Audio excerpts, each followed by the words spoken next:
Hey there, this is Alex Kluge. I'm here from Toronto Home Experts, and I'm here to talk to you about the Toronto real estate market update for December 2020.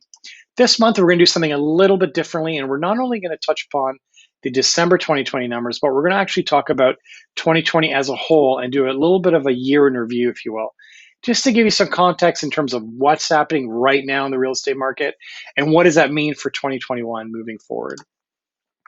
Sales activity. So no surprise, sales activity is up 65% from December 2019. What we saw really was a push from the latter half of 2020 with increased activity. And here, actually, if you look at the next graph, you'll see really what we're talking about in terms of that latter half of 2020, in terms of that real momentum that we're seeing in the market. So as you can see, March, April, May, really slow months in terms of real estate sales, and that's obviously due to the pandemic that we're currently in. Now, things really start picking up in June, but as you can see, in a normal market like in 2019, things tend to cool off after October, and they did to some extent here in Toronto when we're looking at these numbers, but still, compared to where we were last year to where we are this year, it's unbelievable actually what the difference is in terms of the activity. And again, that's all due to the fact that we had a delayed spring market. Didn't have one until probably sort of June, July. So new listings, unsurprisingly, is up also 66%, which is pretty remarkable. And why is that? Well, I think that's primarily due to the fact that there is buyer confidence out there. So there's ultra low interest rates like we've never seen before. And a number of banks actually instituted or started these promotions for these ultra low five-year fixed and 5-year variable mortgages that buyers are jumping on.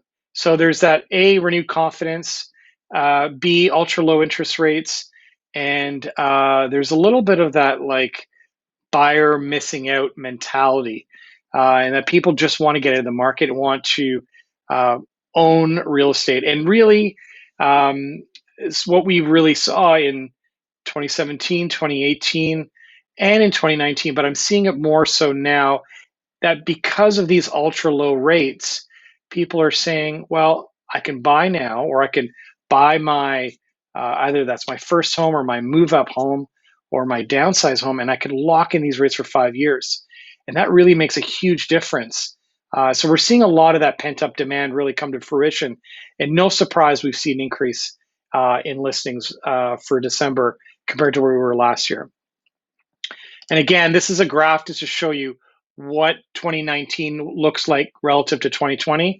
The red line is 2019, which I would characterize as a very typical market, whereas blue 2020 obviously is far from typical in that there was really that lull, as I mentioned, April, May, June, right? But still, we had essentially our peak market happen in September, which is like unheard of. Like that never happens normally, and we see it in the trenches here in Toronto. Like when we're dealing with our clients, we had probably one of our busiest Septembers to date, just because of that pent up demand. So active listings, you know, when we're comparing to new listings to active listings, you know, this is a little bit surprising in that we're having only a 6% increase. But when we're actually going to talk about what's happening with months of inventory, you'll see why that is. Typically, what happens in November of a normal real estate market is that inventories rise. So there's more on the market. And what happens is, you know, January, February, March, you know, we start seeing kind of the start of that new market. So really what's happening right now is in 2019 was kind of the leftover inventory from the fall market. Whereas now it's different. These are a lot of these new listings, because we're seeing ultra low months of inventory, which I'll get to shortly. And that'll explain why we're only seeing that slight decrease. Like if you're having new listings spike by 66%, you would expect a similar corresponding right here, but it just shows how tilted we are in a seller's market right now in December of 2020. Days on market, unsurprisingly, given that the fact that we're very much in a seller's market, is down. I mean, we're only down 5 days. You're like, wow, so what? What's 5 days? Well, really, this is talking about GTA as a whole. So we're not only talking about Toronto, we're talking about Durham region, York region, Peel, Halton. Like these are all these, like many of those micro markets into one is showing that, days on market overall can be 5 days lower. It's a pretty significant decrease in days on market. So something to think about when we're moving into 2021. Now, average prices, unsurprisingly, is up 11%. Now, I'm sure when you're following the news, a lot of the media outlets were focusing on average price being up and also sales activity being up. And yes, those are two great metrics to look at. But again, average price is only looking at the average price for that particular month. So depending on what the basket of homes sold from month to month, that could be different. So really, we have to take that with a grain of salt. And as for anyone who's watched the videos before has known that I'm a strong proponent of the HPI house price index that's put out by Treb. And that really gives you a greater understanding of what's happening in the market. And yes, prices are up. Prices are up probably 8.5%. So yes, somewhat similar to what we're seeing on the average price here for GTA, Toronto Real Estate Board. But still, it's showing that we've got exuberance in the market, there's confidence, and there's still that activity that we're perhaps not expecting to see. But typically when we have in a normal market, like you have a spring market and it kind of quiets down in the summer, and again, spike up back in September and then slowly gradually falls down. But here we've just really had like one strong market essentially since kind of mid-June to through December. So it'll be fascinating to see what happens in January. In my sense, we're going to see a continuation of what we're seeing in December into January and February. So here, just to give you some context in terms of the average price, red is 2019, blue is 2020.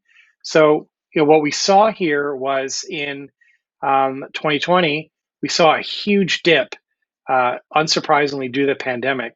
And it climbed out slowly in May and June, but really took off in July. And we've been slowly on a steady incline until October, when it's been a slight decline since December. And that's pretty typical. Like usually the peak of the market in a normal market, if we look back to 2018, 2017, your peak is somewhere in the spring. Usually it's in June. But this year our peak is in October, which is pretty remarkable. Okay, months of inventory. That's one of my favorite metrics to look at when analyzing real estate market. And in December 2019, we saw 2.1 days on market, 2.1 months of inventory, which is a seller's market. Like anything around 2.5 is a seller's market. Above 3, it tends to be more of a balanced market. Above 4 is 4.5 is really what's called a buyer's market. And what we're seeing right now, 1.6 is ultra low. Like to see the fact that we have 1.6 months of inventory. So just to recap, like what are months of inventory? Like why is that an important metric to look at? Well, basically what it takes is how much inventory is being absorbed in the market. Like how many homes are there on the market and how quickly are they being absorbed based on the number of sales? So if you have 2 months where it basically says if there's no new homes that will come on the market tomorrow or for the rest of the month, it would take 2 months to sell all the inventory. Now the fact that you're 1.6 is unbelievable. And this actually might be it is the lowest month of inventory we have seen ever in the month of December. So again, ramifications of that delayed spring market are still being impacted in December.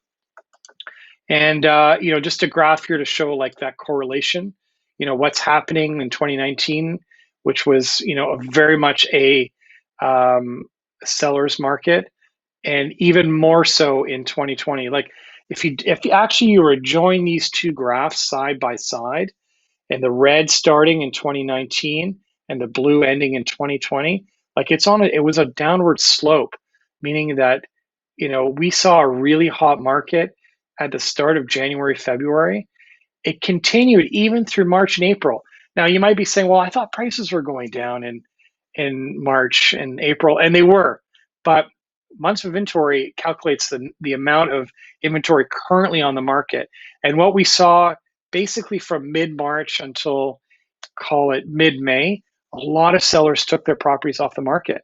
Why? Well, we're in the middle of this pandemic, and we really didn't know what to expect with this, with COVID-19 and how it was spreading and what impact it would have on showing. So there was a lot of hesitation from sellers, rightfully so, and properties taken off the market. So that did not affect the months of inventory, which explains why we were seeing these numbers today. So want to invite you to leave a comment on any of our social channels. So like if you're watching this, like us on Facebook, like us on Instagram, YouTube, follow our channel on YouTube. Like we're posting not only market update videos, but we're also posting other marketing videos along the way. So we'd love for you to follow us there as well. Any questions at all, you can always reach us. We're happy to answer any questions you might have. And we're here to educate you about what's happening in the Toronto real estate markets. We hope you enjoyed this month's edition, and we look forward to seeing you next month. Thanks so much for tuning in. Bye for now.